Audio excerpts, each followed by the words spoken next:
नमस्कार। खबरों के साथ आ चुका हूँ।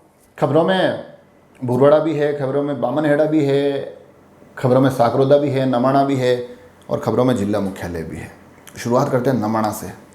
नमाणा से जो मोहनजी गायरी ने हमको खबर भेजी है और ये जो वीडियो चल रहा है, इस वीडियो के माध्यम से उन्होंने कहा है कि वहाँ एक मॉडल तालाब का निर्माण हुआ, मगर दिक्कत वो बता रहे हैं कि उस तालाब का निर्माण तो हो गया मगर उससे पानी की निकासी का कोई उचित प्रबंध नहीं हुआ। तो अब उसके कारण समस्या ये आ रही है कि वहाँ आसपास के जो खेत है उसमें पानी भर रहा है, उसके कारण ग्रामीणों को बहुत ज़्यादा समस्या का सामना करना पड़ रहा है। तो इस मुश्किल और मुसीबत भरी स्थिति से निकलने के लिए उन्होंने कहा है कि प्रशासन को थोड़ा सा संज्ञान लेते हुए पानी की उचित निकासी के प्रबंध करने चाहिए। तो हमने भी सोचा इसी खबर के साथ शुरुआत करते हैं, क्योंकि बड़ी ही अति गंभीर वाली प्रकृति की है। क्योंकि तालाब का निर्माण अगर निकासी नहीं है तो ये हर साल की दिक्कत होगी। स्थायी समस्या है तो इसका एक स्थायी समाधान होना चाहिए ताकि वहाँ किसानों को कुछ राहत मिल सके।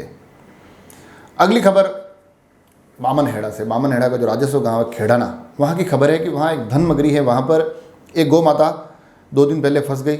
उनके पाँव में गंभीर चोट लगी हुई थी, वो चल नहीं पा रही थी और सबसे बड़ी दिक्कत ये आ रही थी कि जहाँ गौ माता फंसी वहाँ से सड़क 2 किलोमीटर दूर थी। बारिश के कारण हालात और भी मुश्किल हो गए थे, पानी हो गया था, कीचड़ हो गया था। मगर कहते हैं ना कि जब लोग ठान लेते हैं कि भैया मुसीबत चाहे कितनी भी बड़ी हो, गौ माता को यहाँ से रेस्क्यू करना है तो करके ही रहते हैं।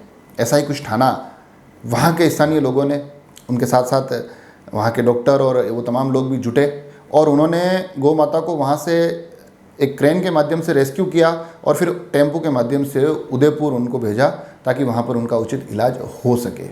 और ये तमाम जो कवायद थी, इस कवायद में बामनहेड़ा के सरपंच गोपाल जी जोशी, साथ ही डॉक्टर धर्म जी, उनके साथ लाल सिंह जी, बबलू सिंह जी, रामलाल जी गायरी, अशोक जोशी और साथ ही नोगमा भील बस्ती के गो भक्त वहाँ मौके पर मौजूद थे और इन सभी लोगों ने रेस्क्यू करके गौ माता को सुरक्षित उदयपुर के लिए रेफ़र किया। ये पूरी खबर हमको भेजी जितेंद्र जी जोशी बामनहेड़ा ने और बड़ी व्यवस्थित तरीके से ये खबरें भेजते हैं और अच्छा लगता है कि जब लोग अपने गाँव को लेकर इतना ज़्यादा जागरूक रहते हैं। तो जितेंद्र जी जोशी का मैं विशेष यहाँ धन्यवाद देना चाहूँगा। तो अब बामनहेड़ा से चलते हैं हम साकरोदा की तरफ और वहाँ पर भी गौ माता से जुड़ी हुई समस्या है और वो समस्या जो इन दिनों बड़ी एक गंभीर, अति गंभीर की श्रेणी में आ चुकी है। लंपी रोग जो इन दिनों गोवंश में चल रहा है, उसके कुछ फोटोग्राफ्स भेजे उन्होंने साकरोदा से प्रहलाद सिंह जी राठौड़ ने और उन्होंने कहा है कि ये जो गायों में लक्षण हैं वो संभवतः लंपी रोग के हैं। तो वो चाहते हैं कि इस माध्यम से प्रशासन तक आवाज़ पहुँचे, बात पहुँचाई जाए कि ये जो समस्या है इसके समाधान किए जाए और अगर समाधान की कवायदें चल रही है तो उनको थोड़ी सी गति देते हुए कोशिश की जाए कि गौ माता को जल्द से जल्द और ज़्यादा से ज़्यादा राहत कैसे पहुंचाई जाए। क्योंकि अति गंभीर इसके बड़े क्या कहते हैं वेदना वाले दृश्य आते हैं, तो यकीनन इसकी तरफ हम सभी को गंभीरता के साथ विचार करने की आवश्यकता है। अगली खबर आती है भुरवाड़ा से, जो हमको भेजी है शंभूजी धनगर ने। उनकी समस्या है बिजली विभाग से और उन्होंने जो कहा है कि उन्होंने ज्ञापन भी दिया हालांकि इसको लेकर। उनका कहना है कि वहाँ जो हमारा गांव है वहाँ पर अगर थोड़ी बहुत भी कुछ अगर बारिश की या मौसम की हलचल होती है तो लाइट काट देते हैं, जबकि आसपास के इलाकों में जब हम पता करते हैं तो वहाँ लाइट आ रही होती है।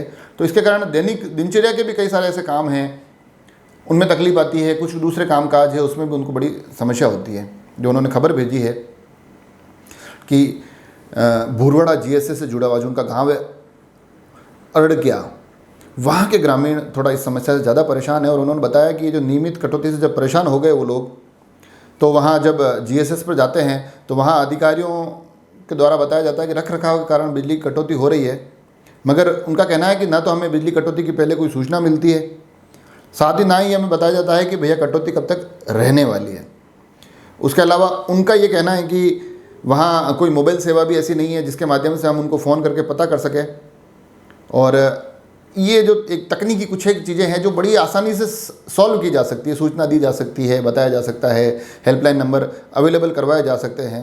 और उन्होंने जो खबर भेजी उसमें आखिर में ये बताया कि ग्रामीण व्यथित थे और दुख इस बात का भी, रोष इस बात का भी था कि भैया हम इतने महंगे बिजली बिल जमा करा रहे हैं, उसके बावजूद भी अगर हमको बिजली नहीं मिल रही है तो फिर पीड़ा का होना लाजमी है। और ये जब ये तमाम कवायद हुई, जब वो उन्होंने ज्ञापन भी दिया, तो इस दौरान भूपेंद्र सिंह, शंभू धनगर, महेंद्र यादव, महेश यादव, गणपत यादव, विनोद वैष्णव, नारायण सुथार, मांगीलाल, हीरालाल आदि तमाम ग्रामीण उपस्थित थे। मैं कोशिश करता हूँ अमूमन कि जितने नाम मेरे पास आए मैं सारे नाम आपको बोलकर पहुंचा सकूं, ताकि आपस में कोई शिकायत ना करे कि यार मेरा नाम नहीं दिया। तो मैंने सारे नाम ये अरड़किया गांव वाले जितने भी गए थे ज्ञापन देने, उनके दे दिए हैं। अब आते हैं ग्रामीण क्षेत्र से वापस जिला मुख्यालय की तरफ। जिला मुख्यालय पर खबर एक नियुक्ति को लेकर है। नियुक्ति होती है दीपक जी, जो पार्षद भी है, जो वस्त्र व्यापार सेवा संस्थान है राजसमंद का, उसके अध्यक्ष बनाए गए हैं। उसके अध्यक्ष उनको निर्वाचित किया गया है। और जो ये खबर हमारे पास आई है कि श्री वस्त्र व्यापार सेवा संस्थान कांकरोली, जिसके अध्यक्ष पहले भी दीपक जी थे, उनको पुनः इस पद पर चुन लिया गया है।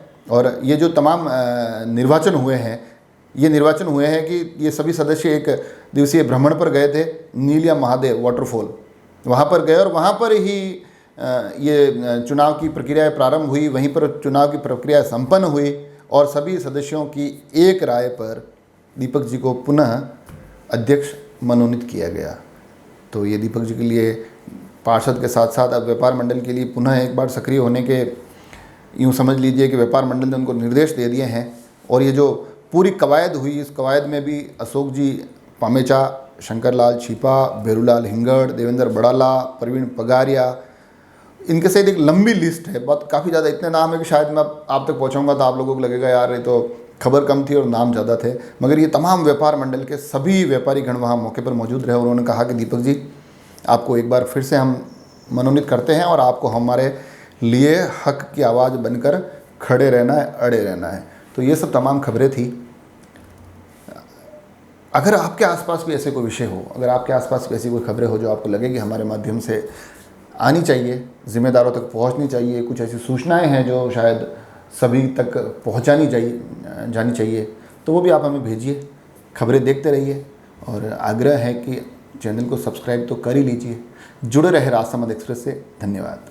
हमारे 1.5 घंटे से ये लाइट बिल्कुल यहाँ से कट कर रखी है। जो हमारे चक्की मतलब आटा पिसाने वाले उनके करीबन 3 प्रेस नहीं आ रही है। और नल सप्लाई हमारे जो ओड़ा के पंचायत की लाइट की सप्लाई से मतलब पानी का जो जाता है, जो करीबन 5 दिन से लाइट नहीं आ रही है। तो आज जनता परेशान है और पानी उनके घर तक नहीं पहुँच पा रहा है।